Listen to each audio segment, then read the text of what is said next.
The 2025 transfer window hasn't even opened yet, and it is already crazy. Forest signed 3 in a day, City has spent over £100 million, and United still pulling in superstars with no European football. Despite everything, the biggest moves still haven't happened yet, and in this video, we'll reveal who's on the brink, the monster price tags, and how these moves could reshape the future of football. Fans and pundits are eager for one more showdown between Cristiano Ronaldo and Lionel Messi, and it might just happen. But for it to happen, Ronaldo has to do something pretty crazy. Despite being the face of Al Nassr, Ronaldo has not signed any extension to his contract, which would expire on June 30th. Because rumor has it that Ronaldo wants to play in the CWC. He has denied it, but the rumors aren't going away. Winning the AFC in 2023 after Ronaldo joined in 2022 would have allowed Al Nassr to qualify for the Club World Cup, but Al Nassr didn't even qualify for the AFC that season. However, in the AFC games he has played in since then, Ronaldo made his impact felt with goals, but they weren't enough to help Al Nassr win the competition. Ronaldo smashed in 14 goals in the Saudi Pro League when he joined halfway in the 22-23 season. In the 23-24 season, he scored 35 goals, the most in the league, and kept his hunger alive to win the Golden Boot again in the 2024-2025 season. But his 25 goals in the 24-25 season only helped the team qualify for the AFC Champions League. So, since he hasn't signed with Al Nassr, where would Ronaldo go? Former player William Gallas is certain Ronaldo would try to move to a club that has qualified for the Club World Cup, and the FIFA president has claimed Ronaldo is already talking to a club that has qualified. It is possible that Ronaldo is talking to Al Hilal, the only Saudi Arabian club that has qualified for the Club World Cup. Ronaldo isn't only the face of Al Nassr, but also the face of the whole Saudi League, and the league would want him to stay for as long as possible. Also, Al Hilal would be happy to have a player with Ronaldo's mentality without paying a transfer fee. Al Hilal doesn't just want to participate in the Club World Cup, they plan to progress as far as possible. They signed Simone Inzaghi as their new coach and are insisting on signing Victor Osimhen despite Osimhen rejecting them. With a coach like Inzaghi and a possible forward partnership of Ronaldo and Osimhen, how far could Al Hilal go? Do you think Ronaldo could join Al Hilal? Whatever happens, Ronaldo is fully in charge of his future, but things are different for Kevin De Bruyne. Kevin De Bruyne got the shock of his life when Manchester City decided not to renew his contract. He was a crucial part of that Manchester City incredible run of winning 4 Premier League titles in a row and their historic continental treble. However, between injuries and being past his peak, De Bruyne's performances have been dwindling for a while now. He scored 6 goals and made 8 assists in 40 appearances, which is far below his usual standards, and hasn't been able to inspire City to win like he used to.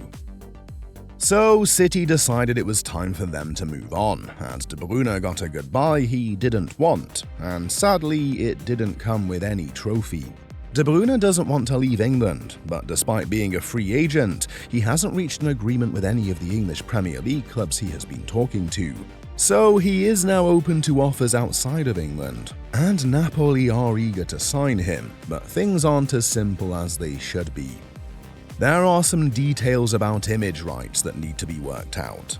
But if there's no last-minute drama, De Bruyne would swap City's sky blue for Napoli's. Can he help Napoli defend their title? De Bruyne is on his way out of England, but the next guy on this list could make a sensational return. Victor Gyökeres has had an explosive turn to his career since he left Coventry City for Sporting CP for €20 million in 2023. Since then, he has scored 97 goals in 102 appearances. 54 of those goals came from the 24-25 season alone, and that's not all. Gyökeres went band for band with Europe's elite strikers and almost ended up winning the European Golden Boot. While he didn't win, Gyökeres cemented his position as one of the best strikers in Europe and is ready for a bigger challenge. Top Premier League teams like Manchester United, Arsenal and Liverpool have been linked to him, but they would have to pay around €70 million for his services. However, despite having clubs asking about him, there is a reluctance to sign Gyökeres. He can score worldies with his right and is decent with his left, but he has a problem. His aerial ability is not elite. Since he signed for Sporting, Gyökeres has only scored 4 headers and didn't score any at all in the 24-25 season. With how crosses and set pieces are a crucial part of how Arsenal play, Gyökeres isn't the perfect player for them like Benjamin Sesko is. Anfield may not be Gyökeres' destination either. Their pursuit of Florian Wirtz has limited how much they can improve in other areas of the attack. If they are going to make any reinforcements, they are going to have to sell. Manchester United want to completely revamp their attack. They've signed Matheus Cunha, are planning a future with Bryan Mbeumo, and Gyökeres could be the last piece of the puzzle to create a devastating attack. Gyökeres is open to a reunion with Amorim, but with United's financial situation, they have to get creative. If it works, he wouldn't be the only Sporting player moving to England. According to reports, his teammate Ousmane Diomande will be replacing the next player on this list. In recent years, transfer talk isn't complete unless Marc Guéhi's name pops into it. The guy is a capable defender who has the potential to be more. He won almost 60% of his duels in the Premier League and recovered the ball far too many times for Crystal Palace. Different clubs have tried but failed to get Crystal Palace to sell. Chelsea tried and failed. Newcastle got close in the 24-25 transfer window, but Crystal Palace just refused to sell. When Tottenham attempted to sign Guéhi in the January 2025 transfer window and presented an offer of around €83 million, Palace still insisted that he wasn't for sale. At the time, Chelsea recalled Trevor Chalobah, and getting a replacement for Guéhi would have been problematic. However, Palace are now ready to sell Guéhi for around €77 million, as he is in the final year of his contract and it does not appear likely that he will sign a new one. Chelsea are eyeing a move for him, but their wage structure might not entice him.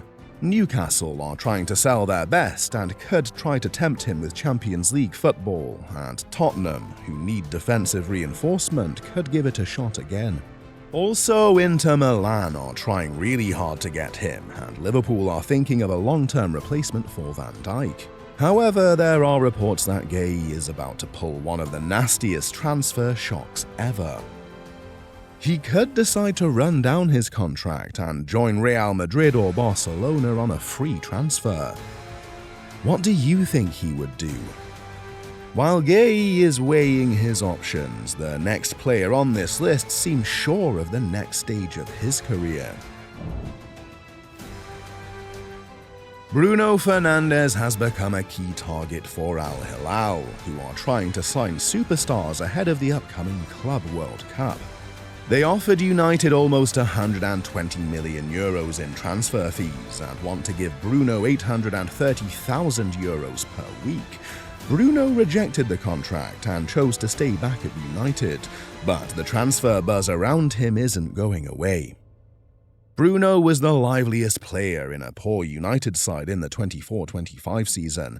He scored 19 goals and registered 19 assists in all appearances in the 2024-25 season, and he won both the Sir Matt Busby Player of the Year and Players Player of the Year for his efforts. He is simply phenomenal, so where could he end up going? Bruno's direct style of play suits Barcelona, and they could be making a move for him, but agreeing on his fees with United will be tricky. However, Bruno could be tempted to move to another European club, which could force United to sell him. Will Bruno remain committed to United and help them rebuild?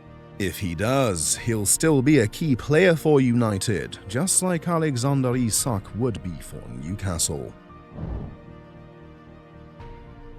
After a whole season of scoring bangers, match deciders, and finishing second on the EPL Golden Boot with 23 goals, Alexander Isak has become a must-have for top teams in Europe.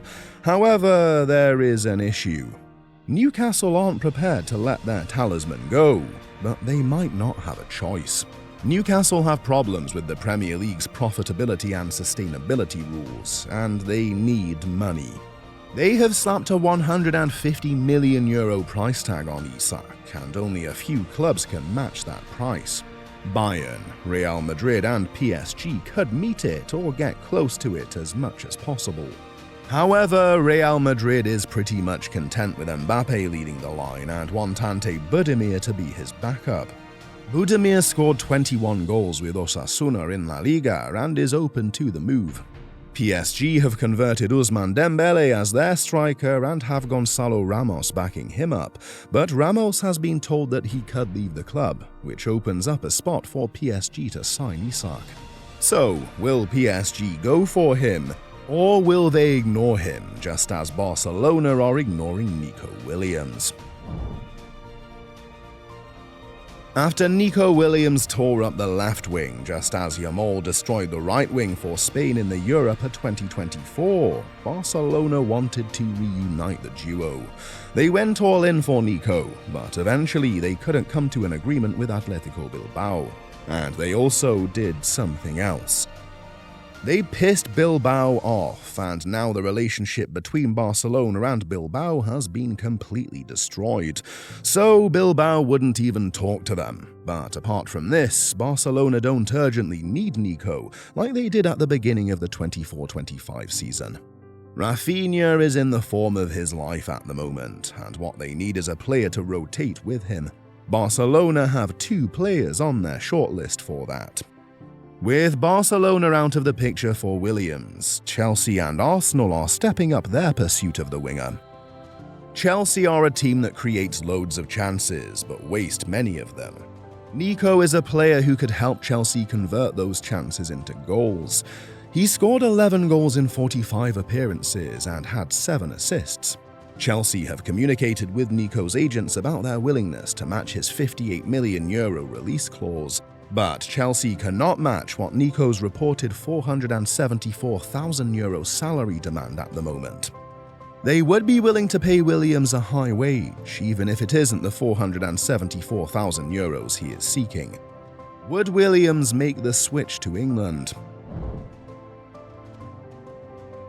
Crystal Palace had a miraculous 24-25 season, and Eberechi Eze was at the center of it. He scored 14 goals and 11 assists, including the only goal in the 2025 FA Cup final to help the club win their first ever major trophy. His performances haven't gone under the radar, and Bayern Munich are trying to sign him. They believe Eze is not only a great alternative to Florian Wirtz, but he would easily adapt to the club just as his former teammate, Michael Olise, did. Bayern are thinking about triggering Olise's €80 million release clause to avoid the rigorous negotiation process and get their man before the Club World Cup begins. So will Bayern move quickly enough, or will they lose Eze to another team in a dramatic turn of events? This transfer window will be unpredictable, and it will keep things exciting. So which possible big transfers do you think I have missed out on? Let's have a chat about those transfers in the comment section below. And if you've enjoyed this video, smash that like button and hit the subscribe icon for more videos like this.